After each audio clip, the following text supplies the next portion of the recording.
Not good against Magic Burst. I talked at the start of this draft about if you can put Liquid in a position where Mickey is on a hero he cannot connect with, I think you gained the draft advantage, and I think Tidebound did that. Like, I would be happy with Mickey on Terrorblade. Not that his Terrorblade's bad. Not too shabby. Shiro's going to try for it. Spear, and they're going to turn back around onto Shiro. That's a tough fight. Why? Yeah, he can't really take that man fight against the Mars, and now it's very awkward. He's dead. He's just going to be run down. The best they could do is turn around and do a bunch of damage on a Boxy, and okay, the Spear misses. Saberlight whiffs that one, and the little extra resources might have cost Boxy his life. That was a very good outcome for Tidebound here. Still has a Lotus on Mickey, so he's got the extra resource. And meanwhile, the Queen of Pain had to salve up due to the Silencer interference. They're trying to set up for the 6-minute rune, but with the salve being used off Vision for nothing to say, he did not expect the Quap to be able to come back into play. Nisha, will he survive against the Blood Grenade? He's and dead. The curse he is going to take out. Nice turnaround, at least. I mean, you go even in this trade. Outcome for Tidebound on this mid. Very well played by NTS. Nisha gets the kill, but a lot of XP goes back the other way. Another meta put into Faith Beyond, but Snapfire is up here, and you're getting chipped down really low. Insania only has the mana for one of these spells. He opts for the Vision instead of the Glimpse, and it will get them the kill. Now, Planet... That was awkward. Took a lot there because he had nothing to say coming in. He thought maybe with the Blood Grenade they might be able to kill, get the turnaround, but that feels pretty bad. I mean, I see what you mean.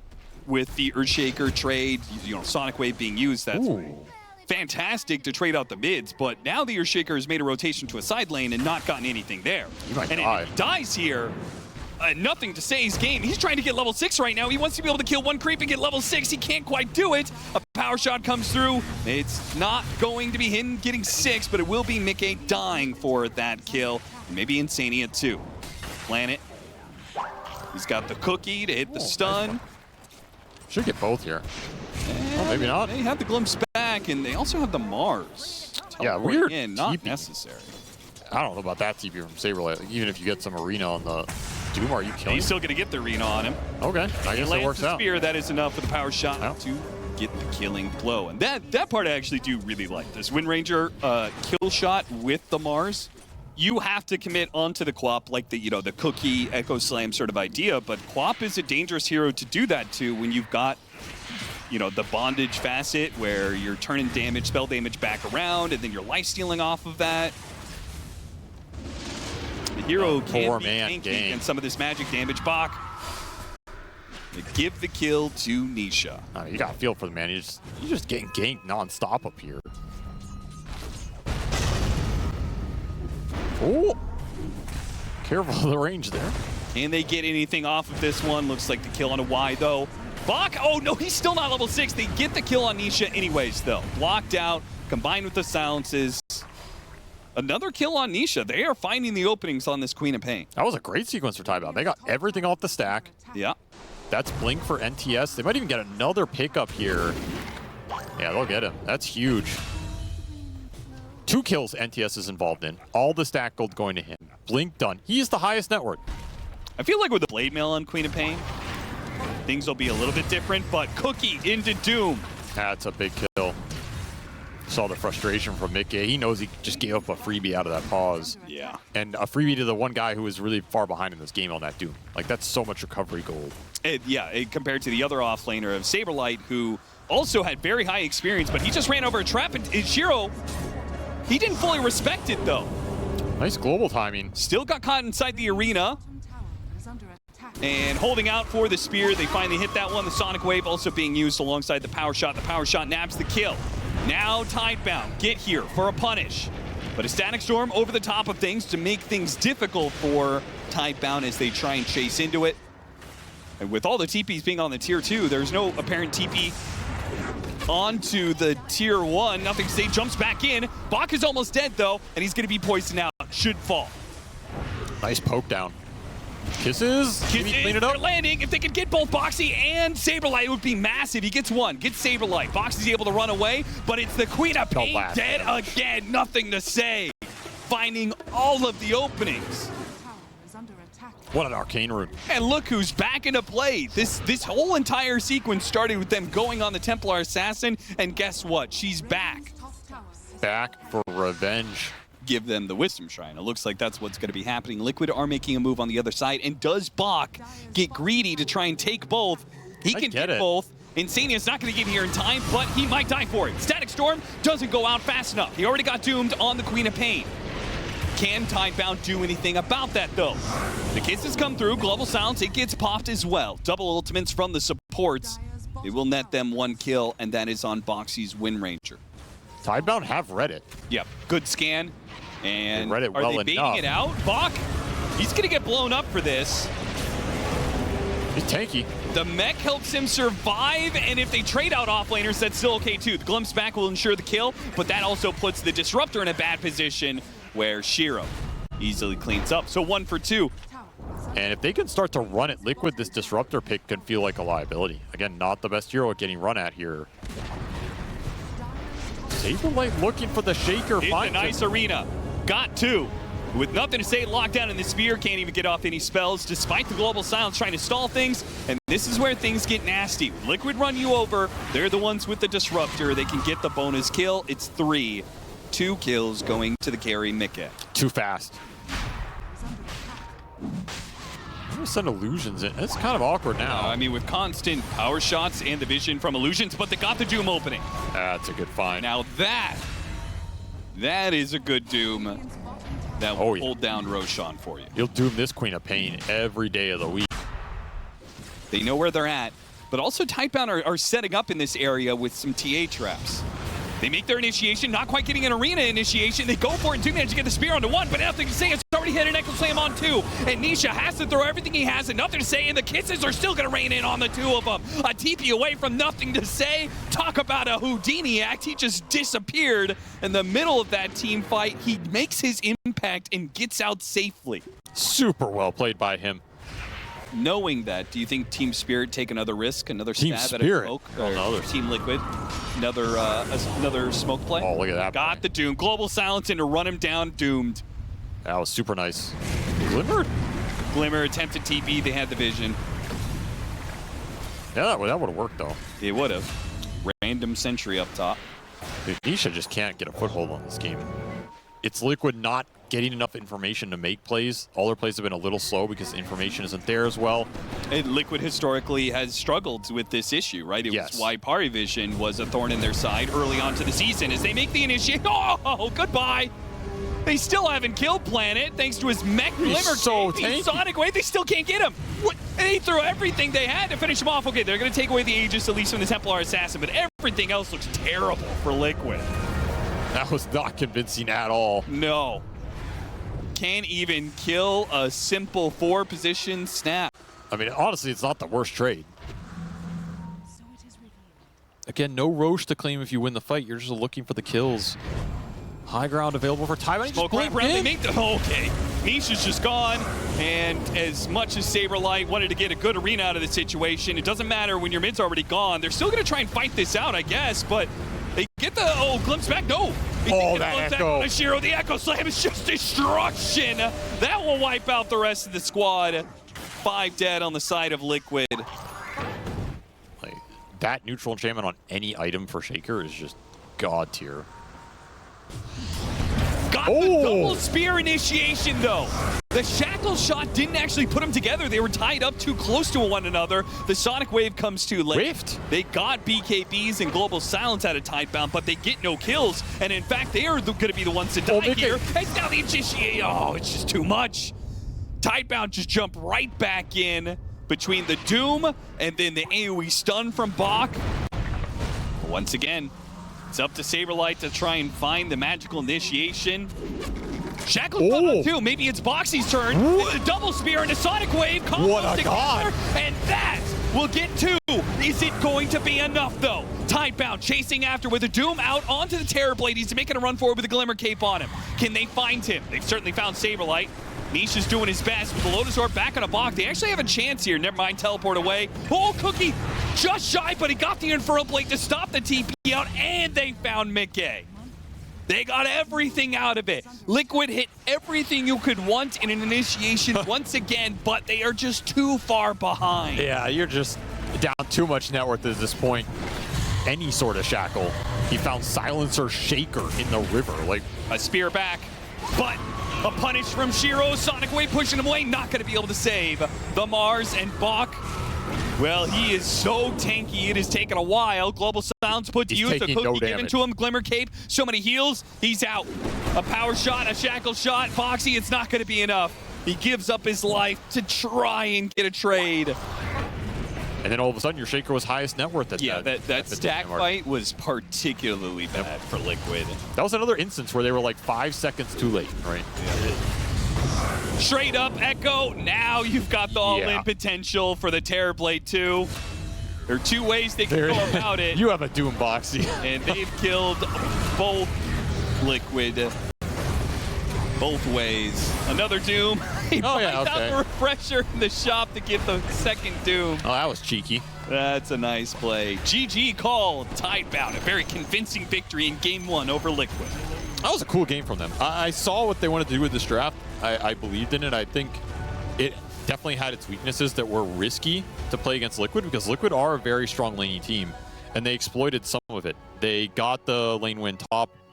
He just had very little information to work with. And those are the games where Wind Ranger, specifically as a hero, and that kind of hero, just suffer, because you're trying to set stuff up, you're trying to make plays happen, you're trying to read the map and make sure Nisha and Saberlight can find some kills and start to snowball their heroes. You just see nothing for 20 minutes. Oh, Ollie played versus game 1 or something, right? Yeah. Yeah, and the series. Okay. Yeah, their first series. I think this hero's still really good in the games he's good. Still a good morph lane answer. That's the majority of the reasoning here. Good against the Shaker, too. Very hard hero to Echo Slam down in the late game when you get Ags, BKB up. It's impossible, right? There's some decent stuff to steal this game. He's going to have Bloodlust to play with as well. He's got some options.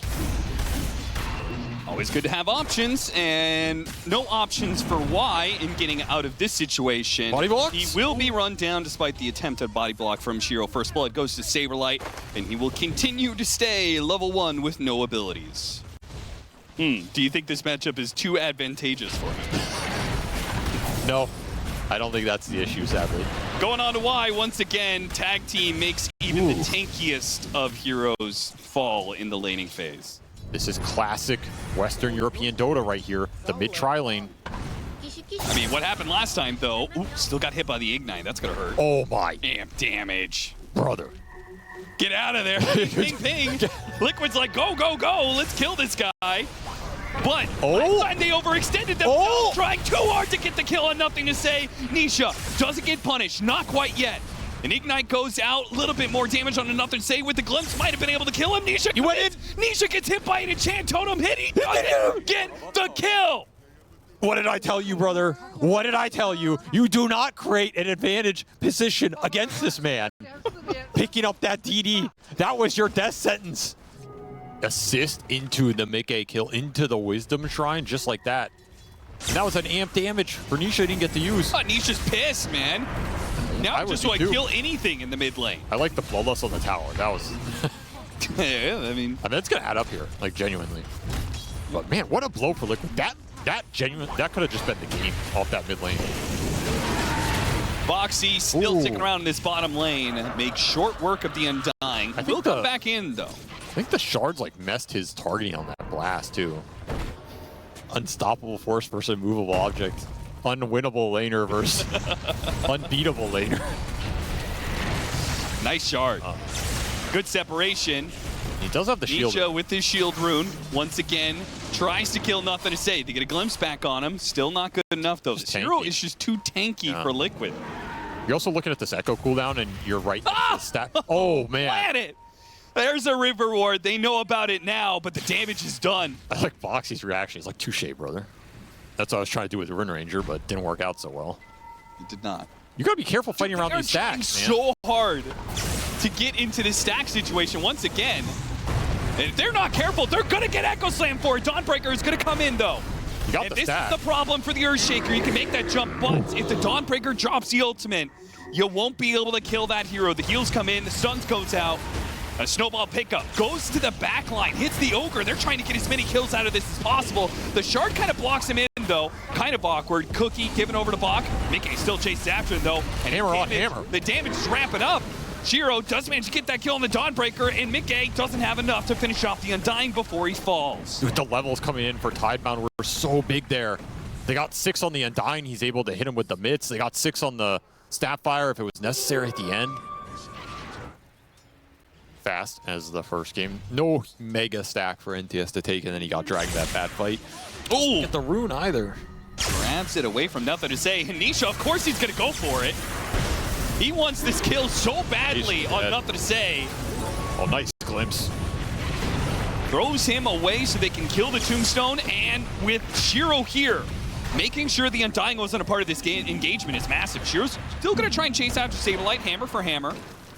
This time, Shiro in his rotation doesn't work out because they didn't have that overwhelming power that the Undying was given. Glimpse wins that fight for Liquid. It's going to be a lot rougher this game because the Storm threat on the map is going to dissuade. They kill if they can get it. Oh, yeah, that would be... Blink Echo, and massive. It is enough damage. Okay, you actually Just needed enough. the Ogre.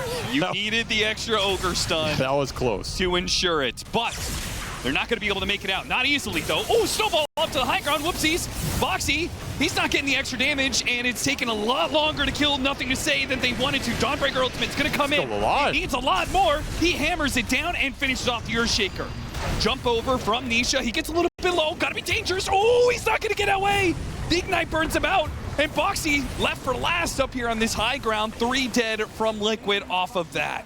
That's such a sad snowball for him. It just makes it even more valuable. I mean, why skilling that? He's not messing around. Oh, Echo Slam kisses. Insania, really great response there. Double responses from Team Liquid. The punish is on Nothing to Say. Instant Static Storm and near instant ultimate from Dawnbreaker as well.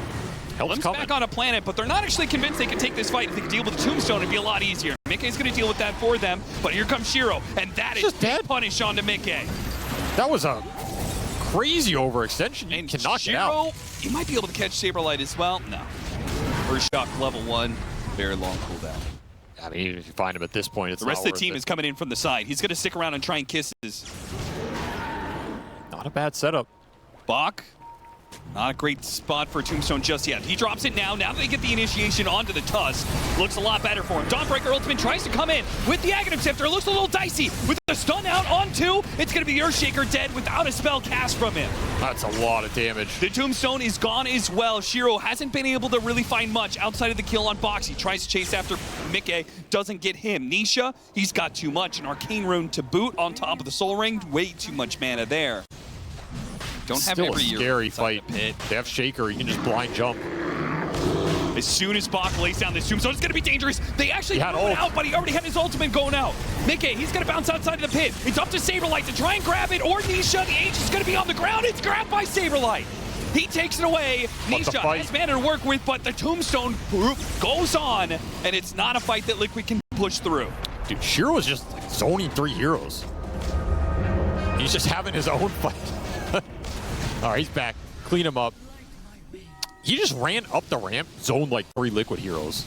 Crazy time, 23 minutes, Manta Butterfly. Team Liquid, Boxy, he's going to be the one to Echo Slam. Instant Static Storm with the ultimate from Saberlight. Hits on 3 heroes, but again, the Tombstone's out. You just can't really push through this. And they are all piped. All piped up. And nice glimpse back. There's that cheeky play you're talking about. If Shiro sees an opportunity. Or like the Diffusal build or something that's, you know, early MKB. Something to kill this Morphling. I think Liquid, they must have spotted something on the other side of the map. They are so aggressively smoke running at them. Static Storm on 2 with the Dawnbreaker Ultimate. It's going to pound at least the Ogre. A cookie gets Shiro out of some of that sticky situation. He's not going down easy. Nisha, he's already burned through most of his mana. He's going to have very little to be able to get out of this team fight. And another glimpse. Shown up in force. Another glimpse counter from Shiro. As Liquid try and retreat, there's just one more kill. They get out of it. They have really good coordination. They're very decisive about their team fighting and moves. It's been showcased here. They'll make another quick jump. Liquid is just looking desperate at this point in time. But it's another fight. They're going into a Tombstone. None of this is working for him. Mickey, he can maybe get 1 kill out of the situation, but Yules quickly kills that dream. He just doesn't do damage. And at this point, I was thinking you're calling GG. It feels like it. One more glimpse for the road, Insania. Yeah, that might just be the game. they just took it to Liquid. They skirmished him. They fought the Storm mid even when he had the amp damage. They brought every hero to every fight to make sure you didn't get run over. They just had good team coordination. And Nisha tries to kill the creep wave. They will not be able to do it. Take it out by Tidebound 2-0. That's 2 TI champs defeated today. And even if he did, like at some point in time, there was just too many auras on the side of Tidebound, right? Too much tank for all their heroes. That's what I'm saying. This draft is not an easy Storm not an easy draft for Storm to play into.